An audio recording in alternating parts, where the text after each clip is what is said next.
Welcome to Comics Bazaar, the channel of comics commentary and arcana. This video features the Uncanny X-Men number 320, cover dated January 1995. And this is Legion Quest part 1 of 4. And the cover here by Joe Madureira, inked by Tim Townsend, featuring Storm going up against Legion.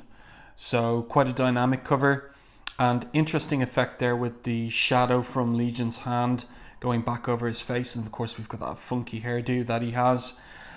It's nice stuff. So let's open it up to the splash page, and here we have Storm, and she's in the same garb as on the cover, but it turns out this is not Joe Madureira on the interior artwork.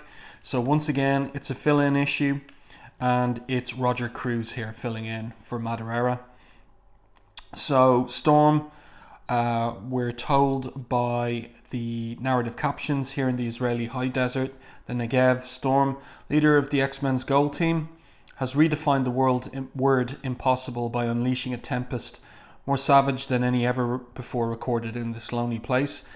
As the wind and the lightning bend to her will, she prays that their immeasurable might will be enough to fell her foe. And of course, who is that except for Legion?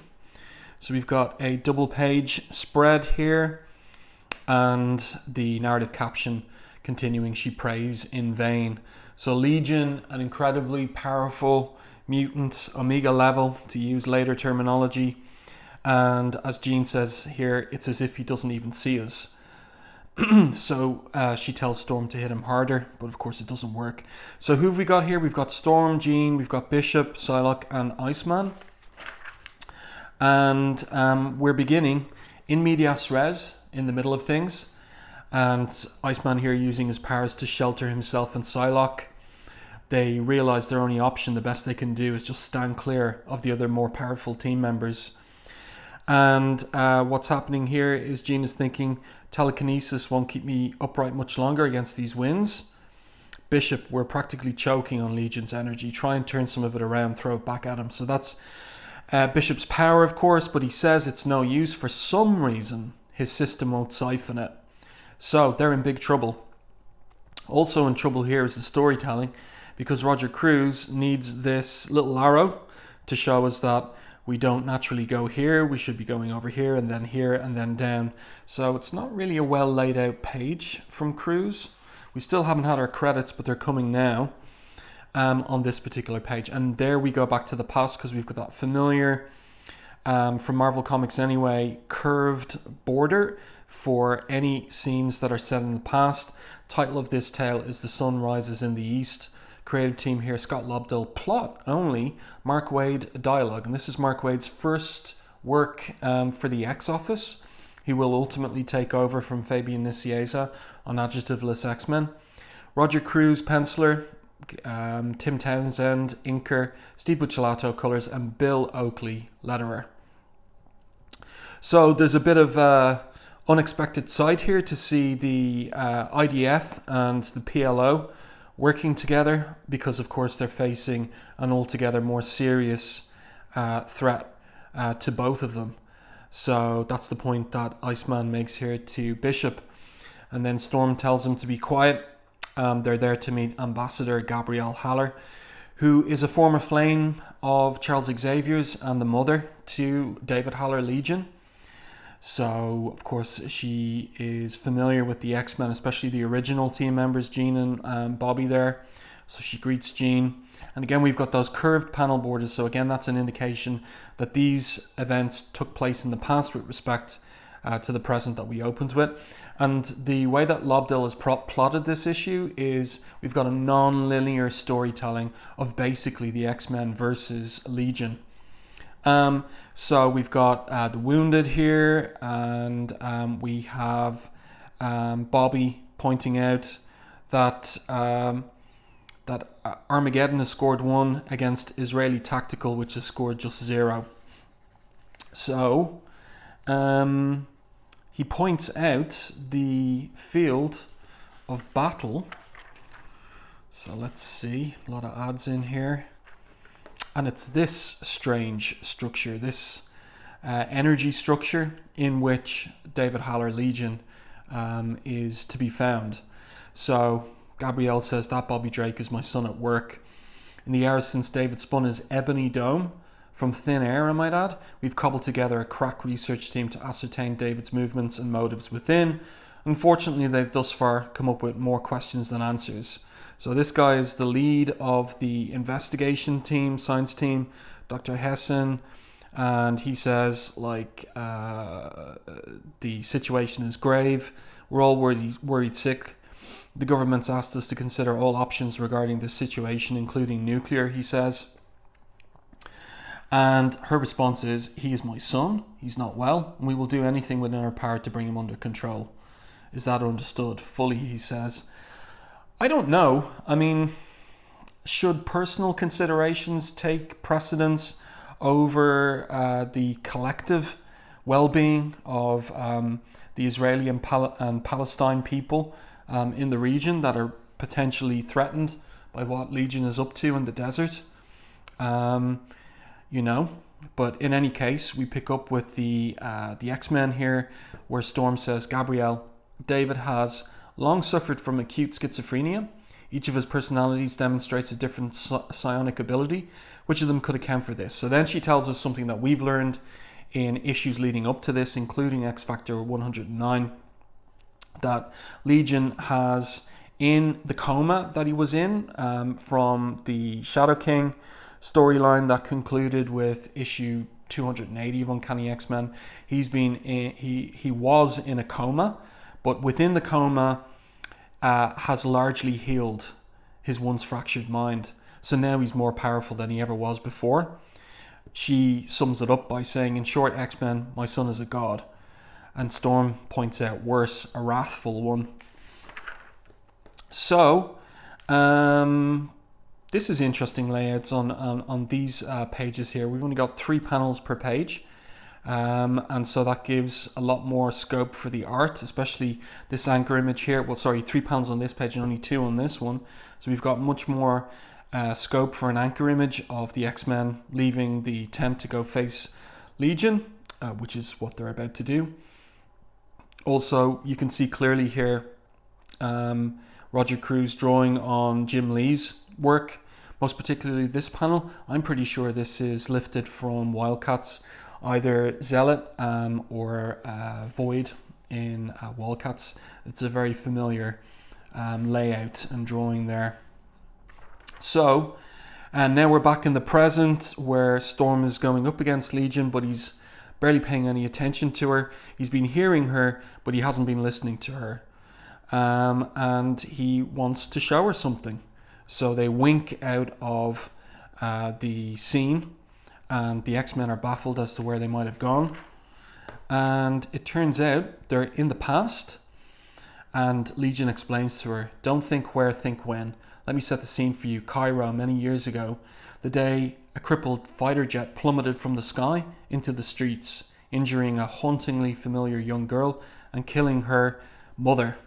So this is Storm's childhood that he's taken them back to, and Storm races to try and save her mother from being killed, and then Legion pulls them back to the present in the Israeli desert.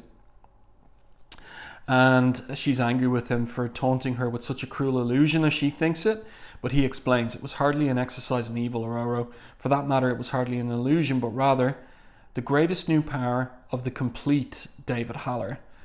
Listen to me, he says, time is not absolute. With this desert cauldron, I've generated chronal energies undreamt of by any time walker, energies that will allow me to twist fate to destiny and destiny to my own design. Don't try to stop me, Aurora, he says, applaud me. Even now, time's currents sweep me back through the years to mutant kind's most critical moment, a moment that can be forever remolded for the glory of us all. So this is his plan. This is what he's going to do with his power over time. He's going to change the course of the past in order to make a better present as he sees it. He's going to try and do something that will ensure the success of his father's dream of peaceful coexistence between mutants and humans for a better world. So Bishop launches at Legion, and causes him some delay in doing what he's purposed to do. And while his concentration is broken, Iceman and Jean strike together. Jean with her telekinesis, of course.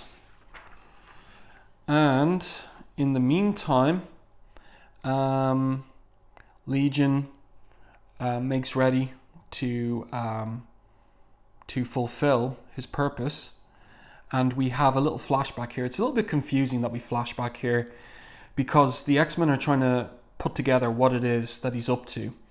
So they recall the moment that they arrived in the Blackbird, and Legion took charge of the Blackbird and removed them from it while parking it someplace else.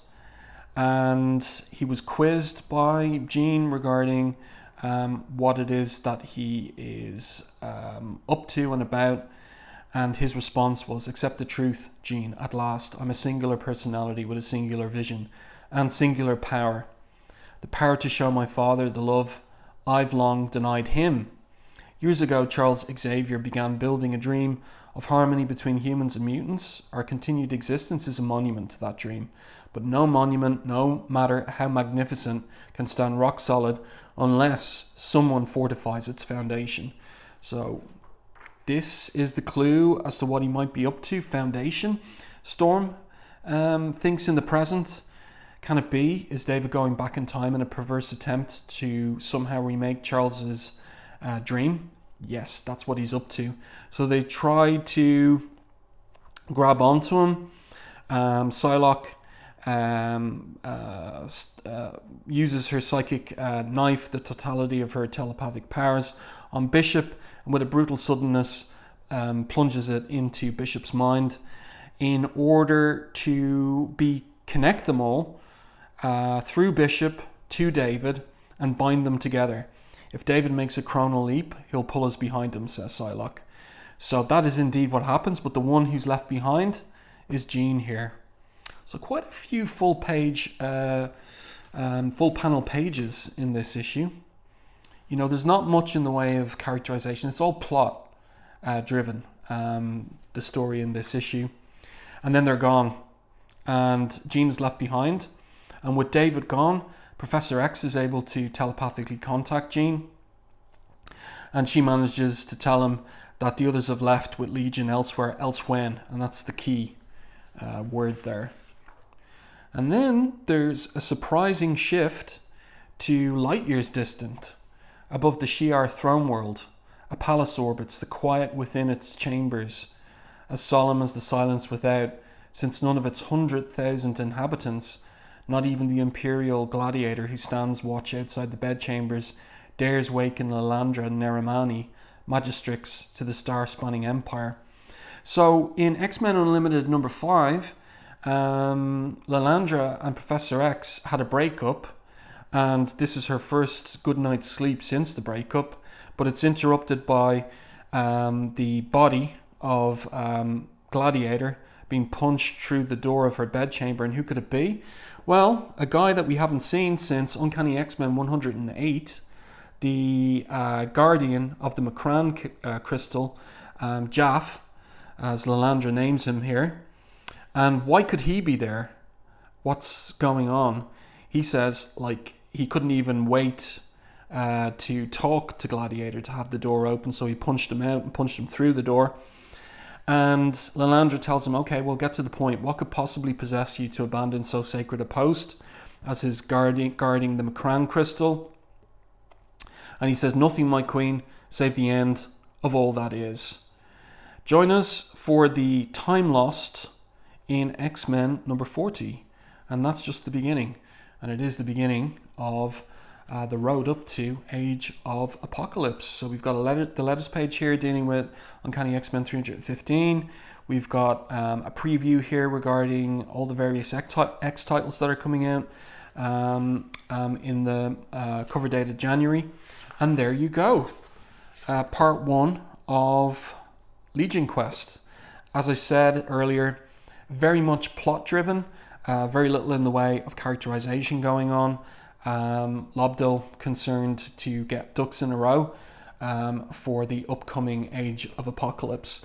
And just an interesting little piece of arcana is that Wizard magazine at the same time included a promotional copy for free of this very issue itself, issue 320. So Marvel really looking to get as many people informed and interested in this run up to the Age of Apocalypse. And in this particular version of 320, there's a whole series of different ads. It all has to do with Marvel publications, such as here we have an advertisement. Is it? Well, this is by Alex Ross, I think, or is it? Looks like it's by Alex Ross. But it's promoting Age of Apocalypse, and also perhaps giving away the ending of Age of Apocalypse. Who here is in the coffin? That's an open question. Yeah, then we've got this point about, even though flesh and blood fall away, ideas cannot die, and like a phoenix, a new team of X-Men rose from the ashes of Xavier's ghosted dream to challenge a bold new world where prejudice and hate are the prerequisites of survival, presenting the all new, all different X-Men. So this is the cover to X-Men Alpha by Joe Madureira. What else do we have in here in terms of promotional ads? Let's see.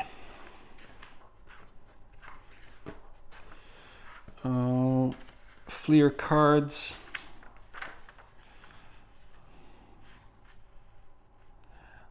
It's we're getting a preview of Age of Apocalypse Wolverine, Age of Apocalypse Sunfire. Very interesting. And more ads for the Fleer X-Men, Ultra X-Men cards. So there you go. I do hope that you enjoyed this video review of Uncanny X-Men 320. If you did, please like the video on YouTube, and if you haven't done so already, subscribe to the channel and stay tuned for more content like this.